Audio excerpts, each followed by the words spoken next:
Okay, guys. Usually we get right into the show, but I wanted to take just a minute to talk to you. First of all, officially, the show is now in our 16th year. Thank you for being here.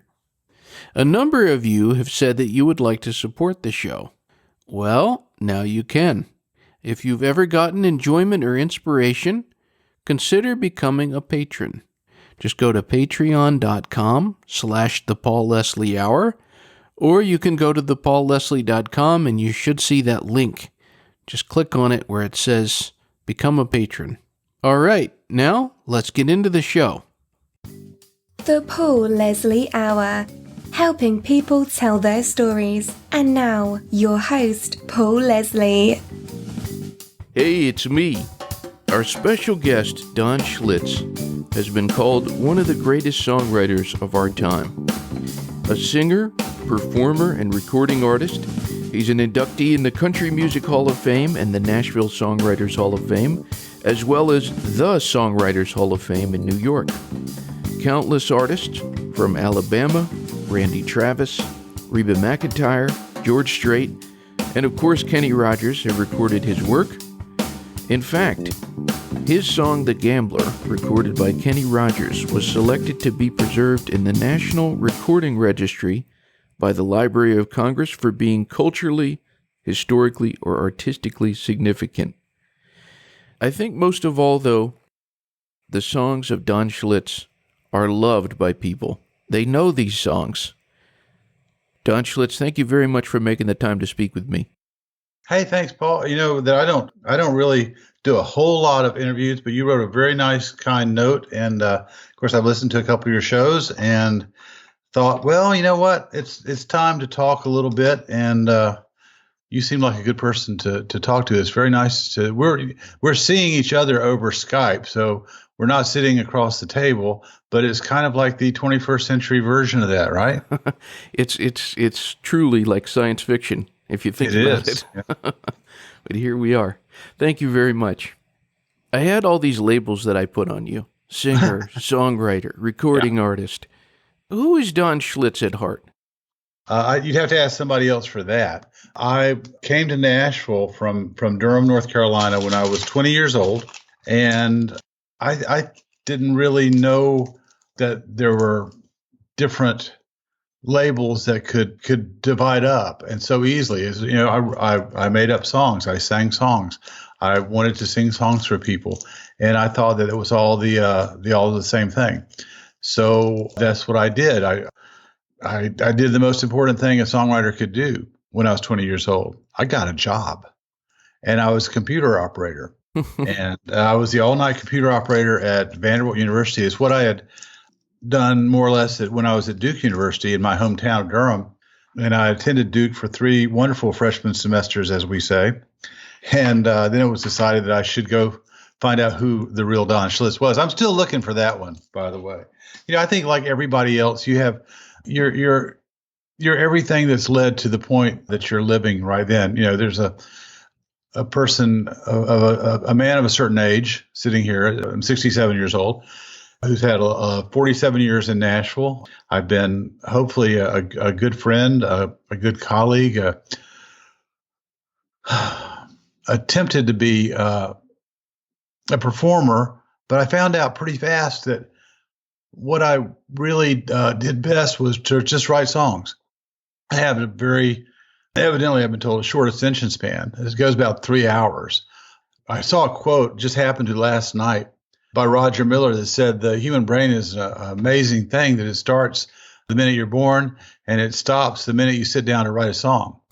Now, for me, I laughed at that because, whoa, that's almost the opposite for me sometimes, because it's like it's never going, and it turns out that it's been going all along. So I think that having grown into an understanding of oneself, which is one of the purposes of being alive, or one of the, you know, in retrospect, purposes of being alive, I found that I really like people. I have thoughts and ideas that have been formed by the people I've known along the way, and I want to communicate them. I like to see people smile and laugh. Sometimes the quickest way to a smile is through a tear. And I'm all those things, as well as, I have a wonderful personal life. And fortunately, as someone who spent, 30, 40 years sitting down daily and trying to write, I wrote fairly quickly, even in collaborations, and wanted to get home and get on with the other parts of me. And, I like to say now that I'm in so-called semi-retirement, that while I have, all these songs that I'm still playing and I still write, I also mow the lawn. I do the dishes. I do the laundry. I like to go do the recycling and, go to Costco, make sure we have enough paper towels. I love being alive. Every day is a gift. I love people. Most everybody. I know I love everybody, and I like most everybody. And I enjoy all the time that I've been given to be part of this wonderful circus that we all live in. Did that answer any of your questions? Yes. You only asked one question. I think I gave you 41 answers. That's going to be how this goes, Paul. I'm just, I'm one of those quiet people that won't shut up. I liked your answer.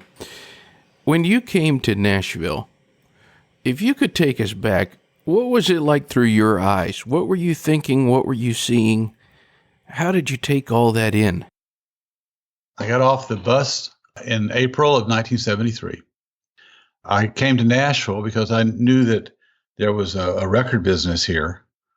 And I knew there also was one in New York and Los Angeles, and I figured maybe Chicago, but I only had $80. So I got a bus ticket to Nashville. I had a friend who was the late Dennis Bryan, who was a student at Vanderbilt. And he had said, hey, if you're ever in Nashville, drop by.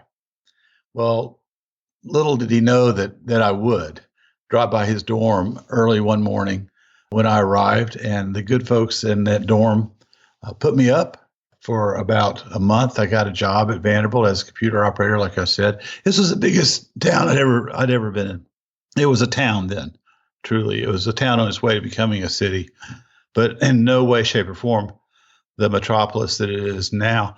But Durham, where I came from, was about 80,000 people at the time, and Nashville was 4 or 5 times larger. I'd never seen anything like this.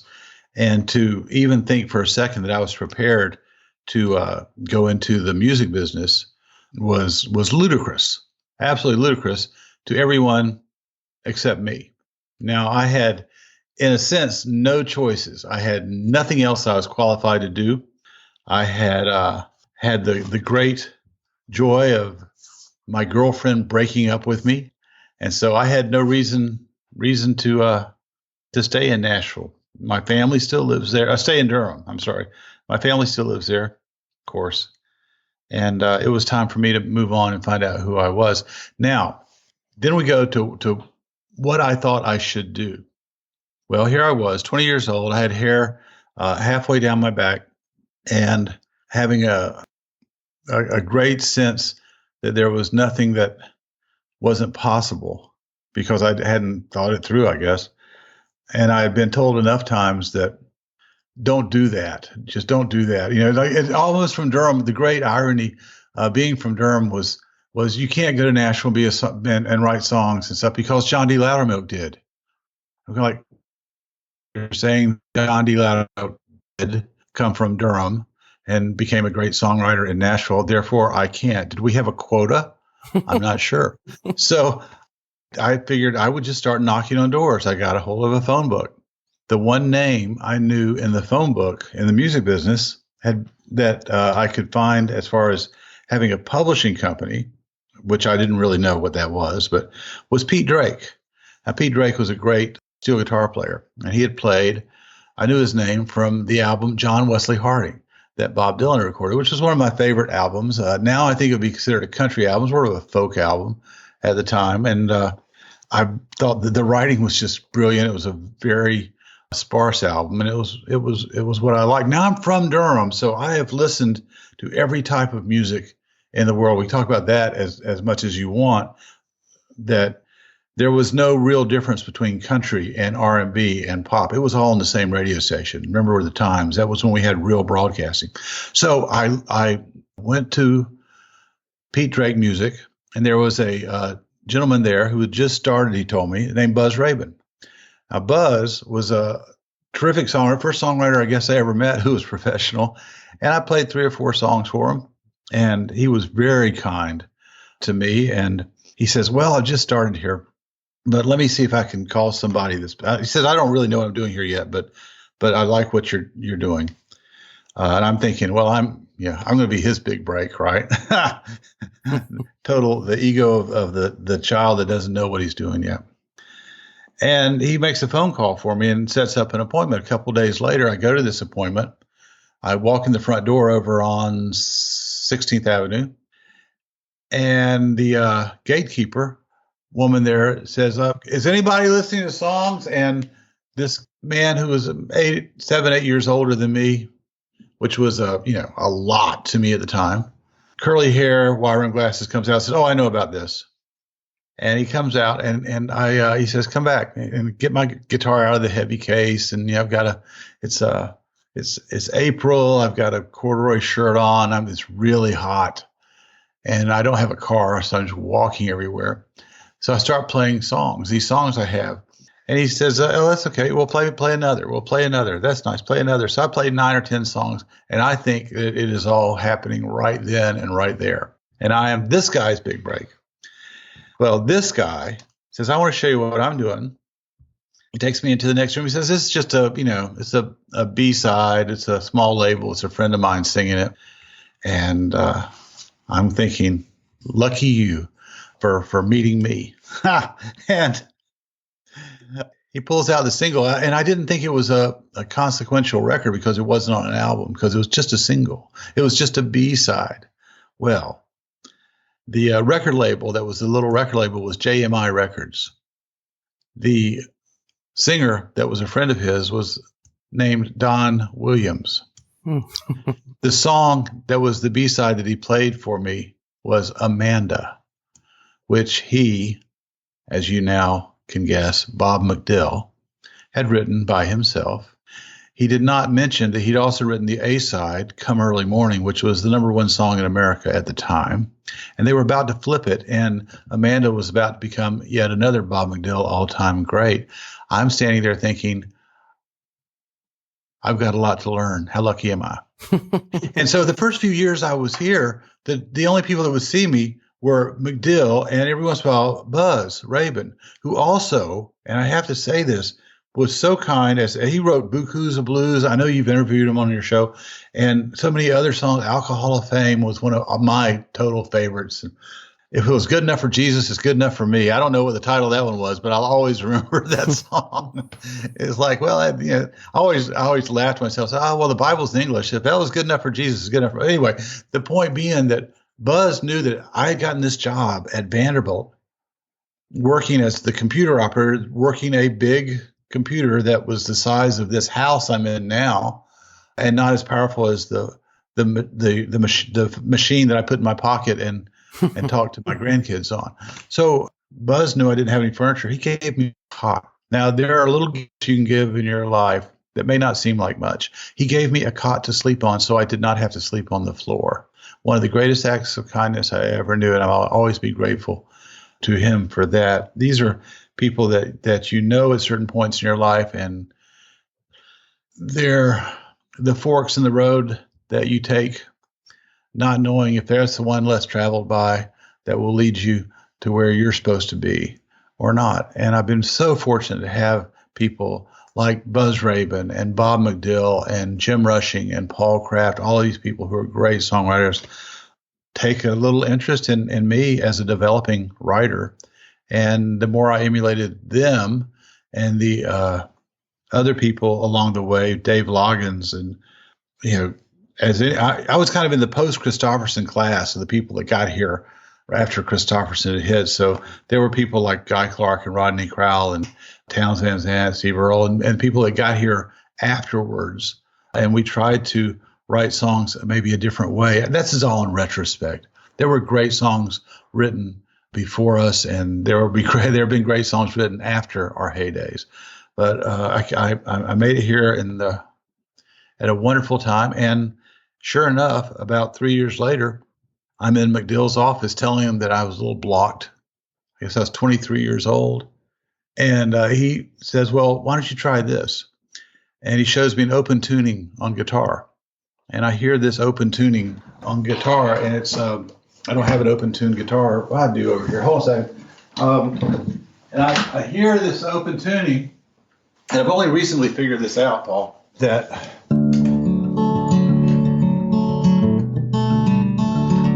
you hear that, and he just showed me the 3 chords that I could play. And if you listen to that, I had never heard anything that simple.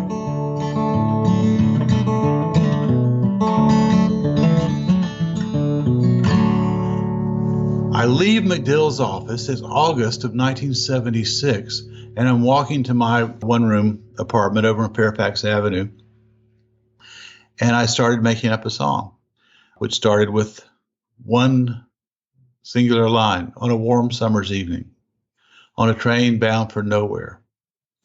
Oh, and by this time, I have written so many probably young songs and watched so many wonderful writers do what they did, and that I could never quite effectively copy, that I knew there needed to be characters. I knew there needed to be action. I knew there eventually would have to be a chorus. And I made up this whole song. I had never been on a train, Paul, at the time. But the train that I was on was that open tuning. On a warm summer's evening, on a train bound for nowhere, I met up with a gambler. We were both too tired to sleep. And that's the train. That's where the train came from. I don't think I'd ever had whiskey at the time. I smoked. I did have a vice. I'm not a Puritan. And that's where that came from. And it only took that led me through some of the other friendships that I had developed, have been fortunate enough to be given. And that was the first song I ever had recorded. A fellow named Bobby Bear recorded it. He used to let me hang out at his office. And a lot of songwriters he would let hang out in his office. Paul Kraft published it. Jim Rushing started singing it around town. Oh, my goodness. Miracles happen. And only 2 years later, it was recorded by Kenny Rogers. He knew how to sing it. It matched up with his voice and his persona. And that opened the door for me to eventually learn how to go to work and write songs. That's just incredible. You got to stop talking so much, Paul. Wow. The first song recorded. That's just something. That doesn't happen very often, does it? I'm not sure if I agree with that. I think a lot of times the first song you have recorded kicks the door in for you. Yeah. It's what you do after that. That because I went through a time where oh, this is easy. This is going to happen with every song that gets. It didn't happen. I did have a few songs recorded. A wonderful producer named Ron Chancey had a classic, Hall of Fame singers that picked up a couple of my songs right away. The songs were called I Can't Imagine Laying Down with Anyone But You, a nice short title, and Another Dream Just Came True that I'd written by myself. And Ron Chancey cut them on the Oak Ridge Boys. Now, the Oak Ridge Boys had another song on that wonderful album called Elvira. And so suddenly I had 2 songs on a monster hit album, and I'm thinking, oh, this is easy. This is how it's going to be. And it wasn't. I had to learn to go to work. Now, the key person that comes in there is David Loggins. Now, Dave Loggins had a big hit with Please Come to Boston, one of the finest songs ever, and one of the best singers ever to set foot in Nashville. And Loggins and I got to be friends, and he said, hey, Schlitz, I figured out how to do this. And how to do this to Dave meant going to work and actually sitting down and writing a song, whether you had an idea or not. And he taught me how to co-write, how to work with someone. And when we wrote a bunch of good songs. And a couple years later, I started getting some of those songs recorded. You've had some great co-writers, as you just mentioned, Dave Loggins. Yep. Who would you say has taught you the most that you've worked with? Every one of them. Yeah?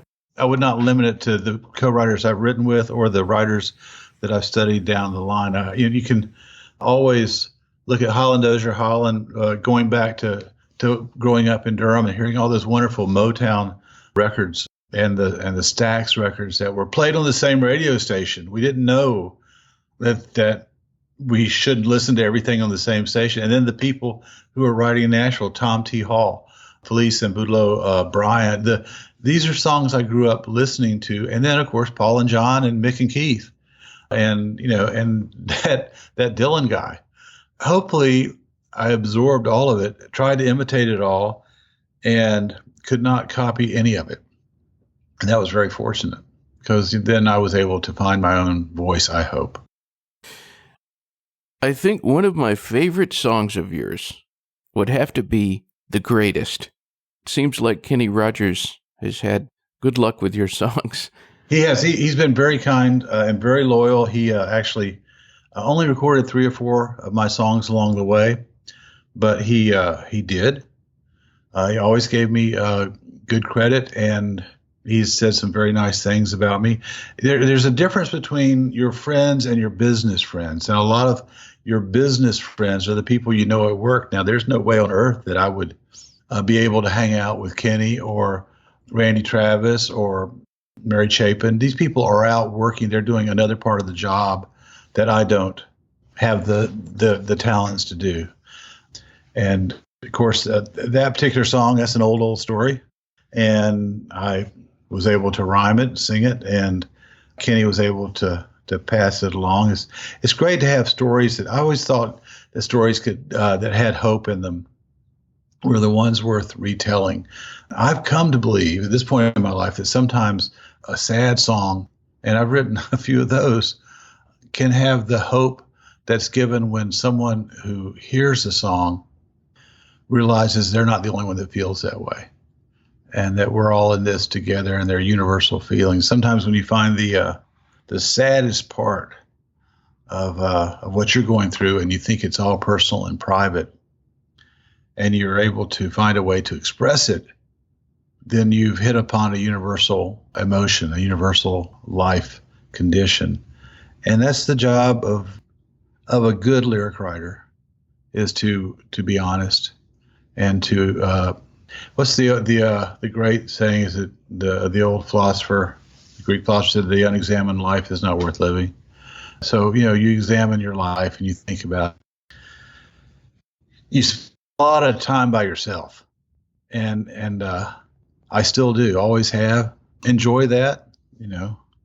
I have my wonderful family to be with, and I have a lot of free time. And it gets the lawn mowed, the recycling done, the trash taken out, and the dishwashing and the laundry. And so, it all kind of works in a circle. Is there a version of one of your songs that surprised you when you heard the version that the artist recorded? Very few didn't surprise me. What these people who record songs and make records, and the way the musicians add to the basics, the way that producers can figure out exactly what to keep and what not to keep, and the way that engineers, the unsung heroes here, know how to properly set levels. And, Kenny Rogers, for example, and I've heard him talk about this, would take songs of sad songs or negative songs or somewhat controversial subjects and make them up tempo. Ruby, Don't Take Your Love to Town, the great Mel Tillis song.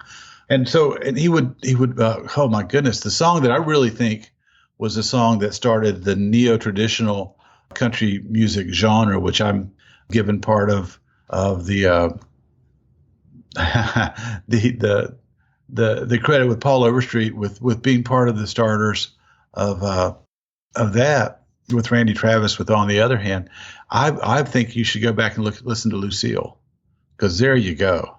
I think that Randy Travis the great records of On the Other Hand, Deeper in the Holler, Forever and Ever, they really owe a tip of the hat to Kenny and Lucille, as well as Keith Whitley with When You Say Nothing at All, that Overstreet and I wrote. It's a wonderful thing about country music. You can have what you think are a lot of different types of music, but there's got to be a core there. I think the core is the storytelling, is the honest storytelling.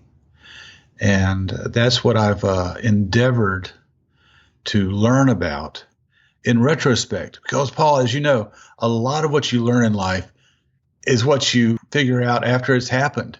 And you might have been part of it, or you might have said, oh, I wish I'd been part of it.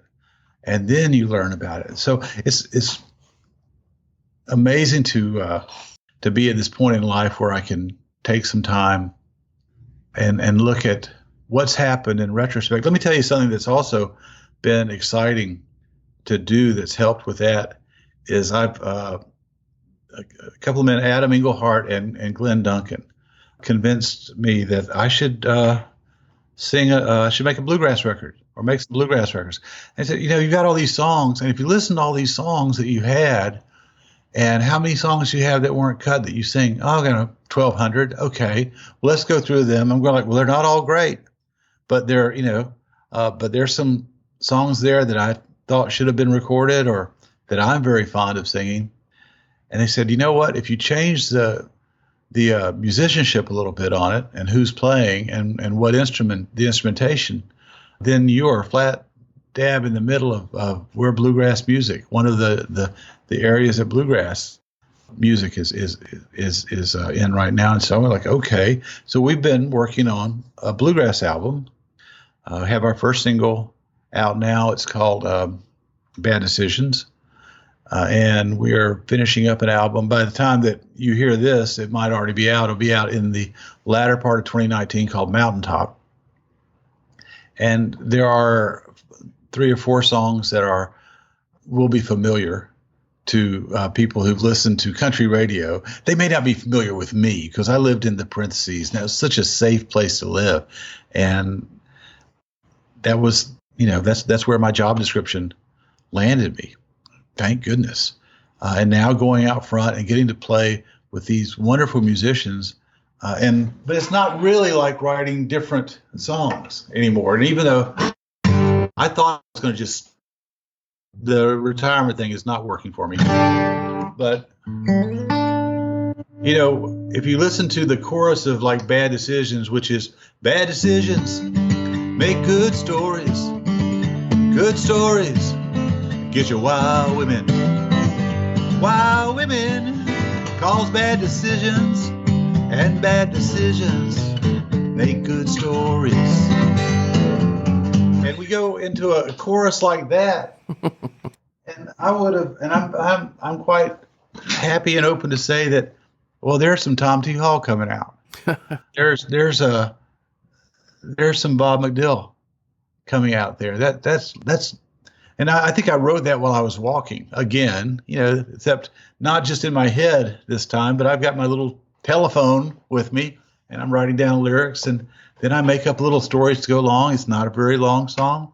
And you can go stream it on wherever you like to stream music or the Paul Leslie podcast and hear what I'm doing now. A lot of the, I will give you a spoiler that, we did The Gambler on this record, and it's different. And it makes me smile when I'm thinking about it. I'm thinking, so that's Campfire Gambler.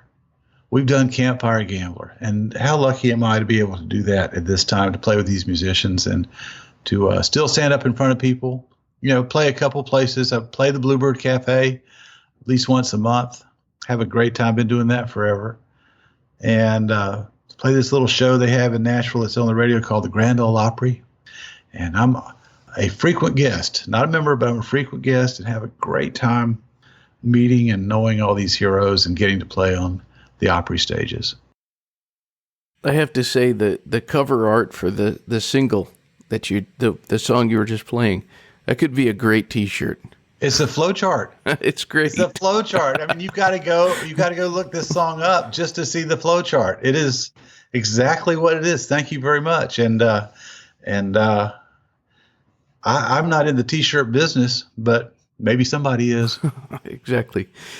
Are we up to 1974 yet? I mean, I got here in 73. I apologize for being so devoid of punctuation. I just keep talking. You're very kind. Could you tell your listeners that we're actually looking at each other? Did we mention that? Yes, we are staring eyeball to eyeball. On Skype. Oh my gosh. This is like being there. It is. I hope we get a chance to talk again sometime. I think we will. I'm glad to hear it. As I've enjoyed talking to you, you have a great energy when you talk. Let me tell you, I love you saying that, but here's the deal. All right. I am at heart an introvert. Me too. And a classic. And so when we finish this, and I know I have a lot of things I have to get done today that are on deadlines, but my first thing I'm going to do is go and hide under the coffee table because it's like, oh, I can't believe that I talked. Was that okay? Was that okay? I mean, that's what I'll be saying to myself. And maybe we'll get to talk after we finish this, the Mountaintop album, and you get a chance to hear it and we can talk about it. Absolutely. So any parting words for our listeners until the next time? Be yourself. Read. Tell the truth. Tell the truth to yourself. Be inquisitive. If you want to be a songwriter, write songs. Do not think about the final product of what's going to happen. Process. Process, process, process. If you live your life in process, you will be living a life that will lead somewhere. How's that? That's Is that great. better than know when to hold them? And laugh. For heaven's sakes, laugh and love. Be nice to people. Be kind. It's donschlitz.com. It is. And I'm on, it's social media. I've got to mention that. I'm on Instagram. I had to think of what the word was. And Facebook. And I have a Facebook music page. I think the Facebook music page is where you're going to, there'll be some links that you can follow to find CDs and bio and all that stuff at donschlitz.com. But I don't check it every hour. Try not to.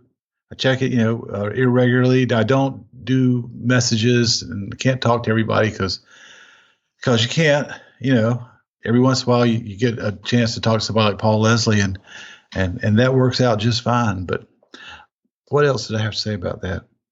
I find out when people say nice things. I like that. I have a dear friend that says I should never read the comments. I'm not sure any of us should. I'll just assume that the fact that heaven allows me still to be on this earth is all the comment I need. Beautiful. Well, Don, what a pleasure. Thank you very much. Thanks, Paul. Hey, everybody, listen to Paul Leslie. He's got a lot of podcasts online, and you can learn a lot by listening to the young man. That's very kind. Thank you. All right, sir. Have a great one. Until next time. Until next time. Ba doodly beep bop dee da dee bumpity boo rapati kanaza jip bop kila kanat sa gil bond gulu tinga manga but this ya hunga a yanga saga back in Dagamu Idaga go I got the inga rock tinga langa bo a kick oh goodbye.